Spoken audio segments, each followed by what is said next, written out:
are about to hear a romantic drama, Such a Charming Young Man, from Street & Smith's Love Story magazine, featuring the love story girl in the role of Eleanor Page.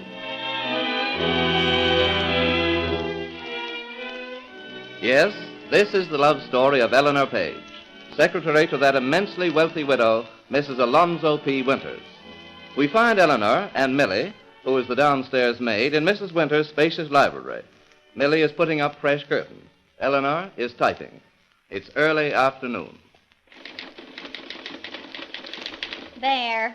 Now that's the last of them, praise be. Nothing makes me dizzier than standing on a stepladder hanging curtains. Oh, well, they do look lovely, Millie. Thank you, Miss Page. You know, I always think that next to fresh flowers, nothing spruces up a room as much as fresh curtains. Yes, and only flowers is easier. Well, here they come, turning in the drive. Who? The missus and that good-for-nothing jigaloo she's gone and got herself. She ought to be ashamed of herself at her age, too. Now, Millie, Mrs. Winters isn't so old. Well, she's old enough to be his mother, if you ask me. Millie, Yes, miss. what makes you think that Mr. Baxter is a gigolo? What else would it be? Well, I don't know. He might be a visiting relative or something. Well, you don't pay relatives $100 a week just for visiting. Who told you he gets $100 a week? Nobody. She left his check lying there for him on the mantelpiece last Friday, and I saw it. $100 a week. What does he do for it? Does he wash the car? Does he answer the door? Does he take the dogs walking? He does not. Well, she probably hires him more as a companion. Mm-hmm. Companion is right. She don't never put a foot outside this house but what he's a-tagging along. He's with her every minute of the day, when she plays golf, when she goes to church, when she goes to town, when he takes lunch at the club, when she goes marketing, even when she steps out to pick a couple of flowers. There's Mr. John Baxter, as close to her as her own shadow. Wonder what she does with them nights. Millie. Oh, you needn't look so shocked. It's the talk of the town. The butler over at Peabody's was just telling Cook that night before last... Millie, I'm not going to listen to any more backstairs gossip about anything connected with Mrs. Winters. Well, if you ask me, you're kind of stuck on him yourself. Certainly not. It's not that I blame you much. He's not bad looking. But don't let Mrs. Winters catch you at it. Not if you want to keep your job. Millie, don't you think you'd better take that ladder away? You've quite finished in here. Oh, well. Very well. If that's the way you're going to take a little bit of friendly advice, I'm going. And I'm taking my ladder with me, never fear. Gigolo. I don't believe a word of it. Still, she does pay him $100 a week. And he's always with her. Oh, what the heck? It's no concern of mine. Drat it. How do you spell metabolism? Now, wait a minute. M-E-T-A-B. No. What is it, an A or an O? Need any help? Oh, how do you spell... Oh, it's you. John Baxter, Esquire, at your service. Never mind, I'll look it up in the dictionary. You wouldn't know anyway. Know what? How to spell metabolism. M-E-T-A-B-O-L-I-S-M. Thanks. And there's something else I know.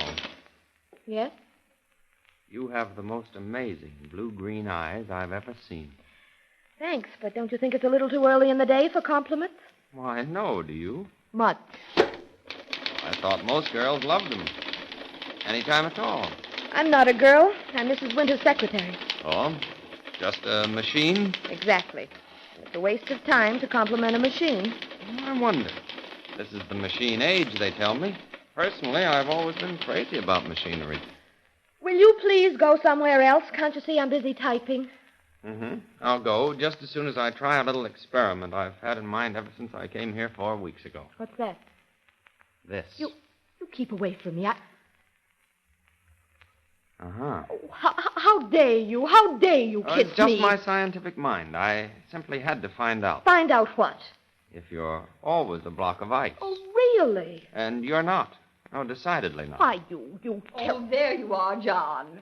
I've been looking all over for you. Yes, Mrs. Winters? I promised Mr. Lenz down at the mill I'd bring him those papers this afternoon, but I have such a wretched headache. Well, why not let me take them for you, Mrs. Winters? Would you, my dear? I'd appreciate it. Why, of course I would. Good. John can drive you. The air will do you both good. Right, I'll go get the car. But, Mrs. Winters, I'm quite capable of driving myself. It's not necessary for Mr. Baxter to... fiddlesticks. I won't need him.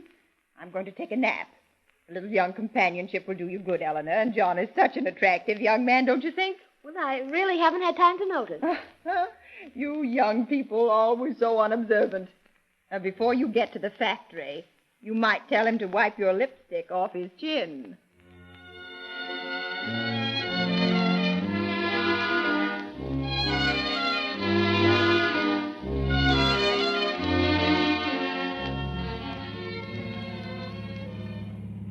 Nice day, isn't it?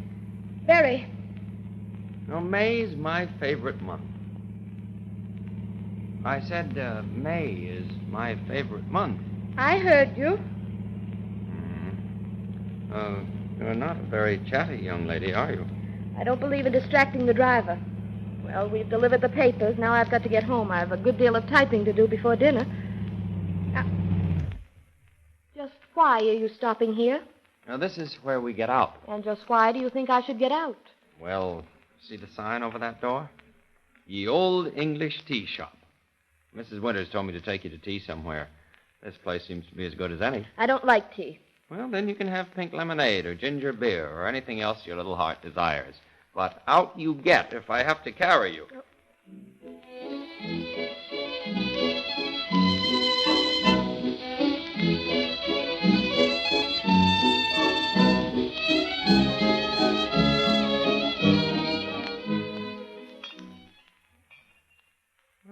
Wasn't so bad. 2 cups of tea and 3 slices of toast with jam. Not bad at all for a young lady with a firm prejudice against the old English custom of drinking tea.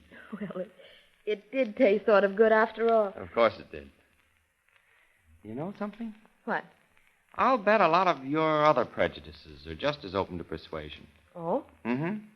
I'll bet you could even learn to like me if you tried hard enough. Sorry, I haven't the time. And besides, aren't you forgetting that Mrs. Winters has first call on your attention? Oh, Eleanor, you idiot.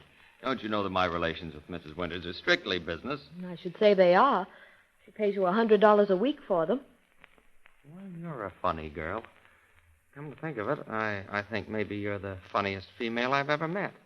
You know, maybe that's why you're the only one I've ever really been in love with. Oh, don't be ridiculous. You don't know what you're talking about. Oh, don't I? Certainly not. Look here, Eleanor.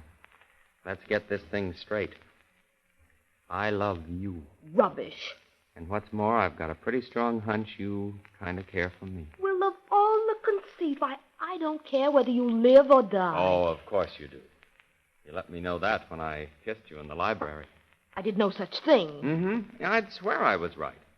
Still, I'm perfectly willing to be convinced. Shall we try it again? Certainly not. What would people think? Well, who's going to see? These high-back benches make a very good screen. Don't you come an inch nearer. It's getting late. I'm going out to the car. No, you're not. Not until I've proved my point. Eleanor. Well, there you are, you see. I hate you. I always will. You want to make any bets on that? You get out of my way.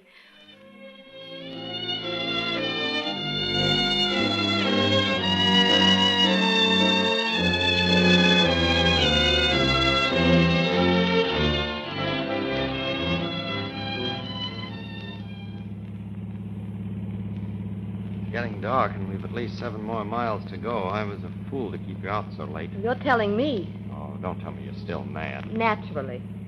Well, why do you keep watching the rearview mirror like that? Well, there's a dark green car back there. It's been following us for the last 5 miles. What of it?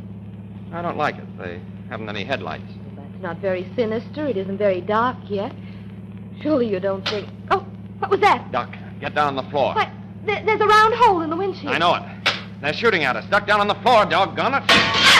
The glass cut you? No, at least I don't think so. Good. Hand me the revolver that's in that side pocket You're there. not going to shoot them. If they don't get me first, give me that gun. Here. Oh, you're slowing down. They'll catch up. Yeah, I want to get them within range. They're getting awfully close. Keep down now, I tell you. There's a police booth around the next bend in the road. You'd think they'd hear the shooting.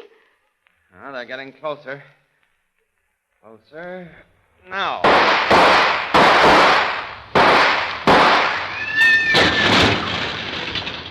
You got them. Their car smashed into the telegraph post. Oh, John, it was horrible. Easy. Take it easy. It's all right now. Here come the police. Oh, thank heaven. Hey, you, what do you think you're doing? Oh, hello, Baxter. I didn't recognize you at first. Hey, what's going on here? It's the Carfetti gang, the one that's been threatening Mrs. Winters. Oh, I see. And they mistook this young lady for her and tried to pull off the snatch, huh? Snap. He means kidnapping. Lucky for you, miss, you're keeping company with one of the best little old pistol shots in the country, or you wouldn't be here now. Oh, John. Well, I'll be moseying along, helping the rest of the boys to unwrap that telephone post. John, then you were really Mrs. Winter's bodyguard all along. Well, yes, in a way. Although it's not my regular profession, I just signed on for the duration of the war, as you might say. You see, my old man's a great friend of the commissioner's, and when I found they needed a good shot to protect Mrs. Winters, well, I was only too happy to oblige. Oh, and to think that I suspected you of being a gigolo. Oh, well, that wasn't entirely your fault. They thought it would be a good idea to spread that rumor so the gang wouldn't be scared off. I must say I wasn't too keen about that angle of the case, but, well, it did have its compensations, meaning a certain young lady named Eleanor. Oh, John, you were wonderful, but you've got to promise me you won't let that thing get to be a habit. What, you mean kissing you? No, that is... I mean this gang-busting business. Oh, that. Yes, that. Why, John, darling, you might have been killed. Oh, then I take it you do care whether I live or die. Oh, you know I do.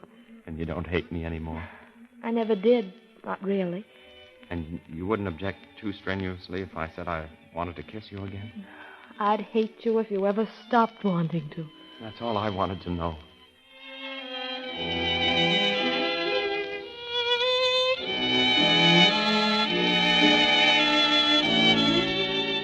You have been listening to a romance featuring the Love Story Girl and presented with the permission of Street and Smith, publishers of Love Story magazine. Listen for the Love Story Girl in a new romance next week.